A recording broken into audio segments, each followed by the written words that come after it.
राधे राधे भक्तों। चलिए आज सुनते हैं कान्हा के भोले भाले भक्तों की एक सत्य कथा। किसी गांव में मंगला और सुमंगला नाम की दो बहनें रहती थी। वह दोनों सब्जियां बेचने यमुना पार करके वृंदावन जाती थी और वहां अपनी सारी सब्जियां बेचकर शाम को वापस घर आती थी। वह एक नाव के द्वारा यमुना जी को पार करके जाया करती थी।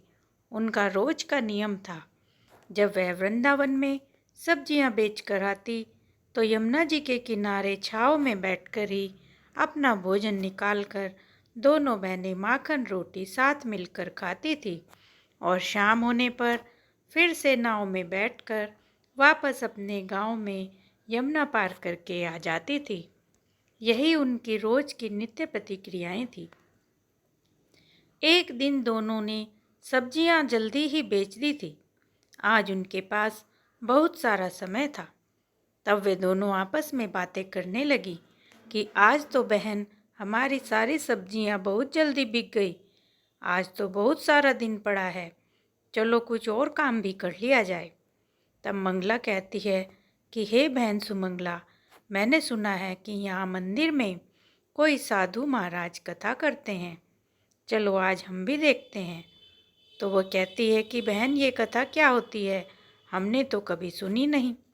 तब वह कहती है कि ये तो वहाँ पर जाकर ही देखना पड़ेगा, बहुत सारे लोग कथा सुन रहे हैं, चलो हम भी चलते हैं और थोड़ी देर भगवान के मंदिर में बैठ जाते हैं, हमें तो कुछ भी पूजा पाठ करना नहीं आता। यह सोचकर दोनों बहनें मंदिर में चली जाती हैं, जहाँ पर पुजारी जी राधा कृष्ण जी की कथा कर रहे थे और वह बता रहे थे कि बिना भगवान के हमारी मुक्ति नहीं होती। अगर हमारे पास भगवान नहीं है तो हम मुक्त नहीं हो सकते। हम रोज़ कमाते हैं, खाते हैं, केवल यही नहीं करना चाहिए, बल्कि हमें भगवान को नित्य अपने साथ रखना चाहिए। उनके बिना हमारा कोई भी कार्य सफल नहीं हो सकता। यह सुनकर मंगला और सुमंगला तो बहुत बेचैन हो गई। कहने लगी, बहन हमारे पास तो पता नहीं भगवान है ही नहीं, तो हमारा क्या होगा, हमारी मुक्ति किस प्रकार होगी। सुमंगला और मंगला इस तरह से दोनों बातें कर ही रही थी, तभी वह देखती हैं कि एक साधु महाराज वहाँ से जा रहे हैं।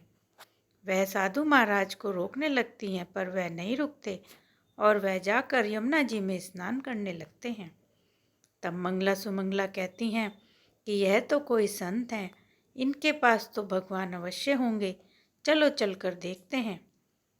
साधु जी नहा रहे थे और उनका झोला किनारे पर रखा हुआ था। तब वह बहनें पहले तो उन संत को आवाज़ लगाती हैं, पर वह अपनी धुन में मस्त थे, उनकी कोई बात नहीं सुनते। तो वह उनका थैला उठाकर वहाँ से आ जाती हैं और जब वह देखती हैं उस थैले में एक डिब्बा निकलता है। जब वह उस डब्बे को खोलती हैं तो उसमें देखती हैं कि बाल गोपाल लड्डू गोपाल उसमें बंद हैं। यह देखकर वह दोनों आश्चर्यचकित रह जाती हैं। कहती हैं, अरे यही भगवान है, देखो तो संत जी ने कैसे इन्हें डिब्बे में छुपा कर रखा हुआ है।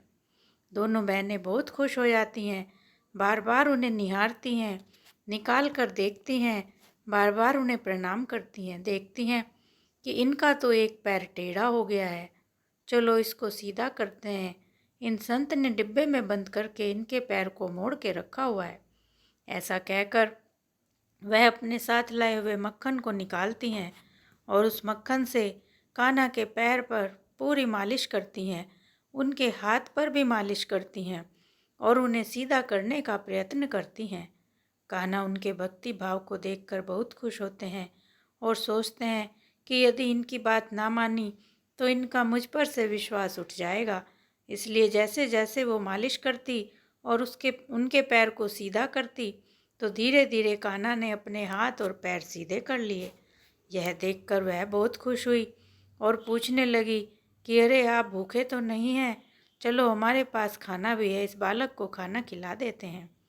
वह कहती हैं, ये संत पता नहीं कब से इनको भूखे प्यासे डब्बे में लेकर घूम रहे हैं, चलो मंगला इनको माखन रोटी खिलाते हैं। और वह अपना माखन रोटी निकाल कर बाल गोपाल को खिलाने लग जाती हैं और वह भी बड़े प्रेम से खाने लगते हैं। तभी वहाँ पर संत नहा कर आते हैं, देखते हैं मेरे बाल गोपाल कहाँ गए, और देखते हैं कि दो महिलाएं उनको अपने हाथ से भोजन करा रही हैं। यह देखकर तो संत आश्चर्य में पड़ जाते हैं और जल्दी जल्दी उनके पास आने लगते हैं। तब मंगला सुमंगला को लगता है कि अब तो संत जी हमें अवश्य डांटेंगे। तब वह उनके पास से जाने लगती हैं, पर जाते जाते कहती हैं, अरे महाराज, आपने यह क्या कर रखा है?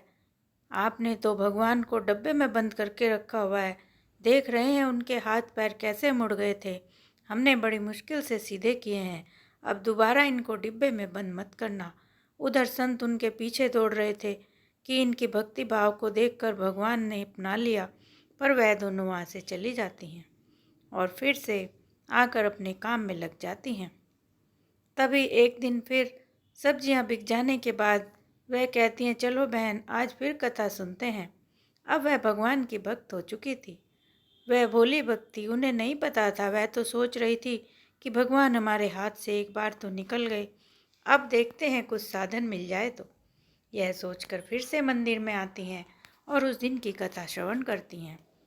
तब उस दिन पुजारी जी बता रहे थे कि नाम जप में बड़ी शक्ति है।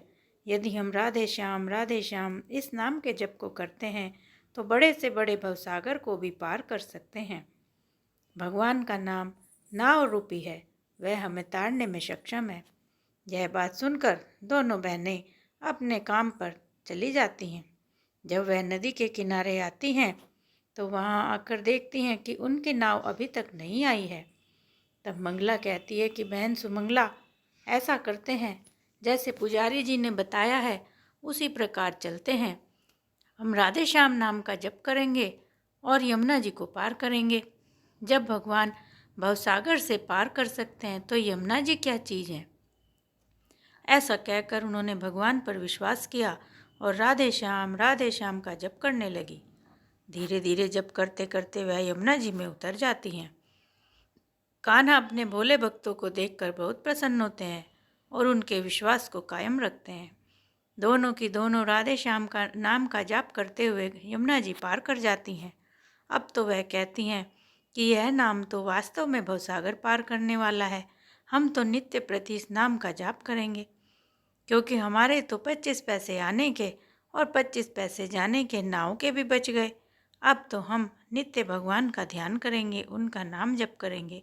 और इस तरह वह सोते उठते जगते खाते पीते अपना काम करते नित्य राधे श्याम इसी नाम का जप करने लगी और अपना काम करने लगी। अब तो वह गांव आती जाती तो उन्हें किसी नाव की ज़रूरत नहीं थी। वह तो राधे श्याम नाम का जप करती और यमुना जी के जल पर चलने लगती थी। तब एक दिन उन्होंने अपने घर में लाकर राधे और श्याम को स्थापित भी कर लिया, जो उन्हें उसी गांव के मेले में मिले थे। दोनों ने लाकर उनको स्थापित किया जैसे पुजारी जी ने मंदिर में रखा हुआ था। नित्य प्रति उनकी आरती करती, सजाती, उनको भोग लगाती और बैठकर राधे श्याम का जाप करती। तब एक दिन मंगला ने कहा कि बहन सुमंगला, हमें भगवान की ओर लगाने वाले उन पुजारी जी को भी हमें अपने घर बुलाना चाहिए। अब तो हमारे पास बहुत धन भी इकट्ठा हो गया है, हमें उनकी सेवा जरूर करनी चाहिए, अपने यहाँ भोजन कराना चाहिए। यह सुनकर जब वह मंगला कहती है, ठीक है बहन, तुम तैयारी करो, मैं पुजारी जी को लेकर आती हूँ। तब वह पुजारी जी को लेने मंदिर जाती है और उनको आने के लिए तैयार कर लेती है। पुजारी जी कहते हैं कि चलो। तब वह मंगला के साथ नदी पर आ जाते हैं। वहाँ आकर देखते हैं कि यहाँ तो कोई नाव ही नहीं है। तो मंगला कहती है कि नाव की क्या ज़रूरत है, हम तो आपके शिष्य हैं, फिर भी यमुना पार कर लेते हैं। आप तो हमारे गुरु हैं, आप भी यमुना पार कर लोगे।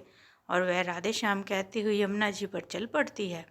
यह देखकर पुजारी की आंखें खुली की खुली रह जाती हैं। जब वह पीछे मुड़कर देखती है तो वह देखती है कि पुजारी जी डूब रहे हैं। तब वह वापस आती है और पुजारी जी का हाथ पकड़ती है और राधे श्याम करते करते उन्हें यमुना जी को पार करा देती है। पुजारी जी तो सोचते हैं कि गुरु तो गुरु ही रह गया और चेला तो गुड़ हो गया।